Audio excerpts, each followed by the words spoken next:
En France, la ministre de la Santé a annoncé ce samedi qu'un premier patient était mort du coronavirus. Il s'agit d'un touriste chinois atteint du Covid-19, originaire de la province du Hubei. Il était arrivé dans l'Hexagone le 16 janvier dernier. Le bilan de l'épidémie a dépassé les 1500 morts en Chine, où près de 60 000 cas de contamination ont par ailleurs été enregistrés.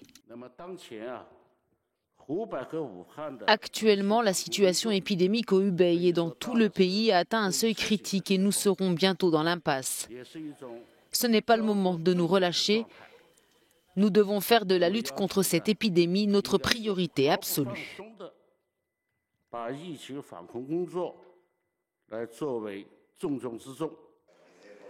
Ce vendredi, le premier cas sur le continent africain a été annoncé par les autorités égyptiennes. Ce patient, dont la nationalité n'a pas été précisée, ne présente aucun symptôme. Il a été transféré à l'hôpital et placé en quarantaine pour être soigné.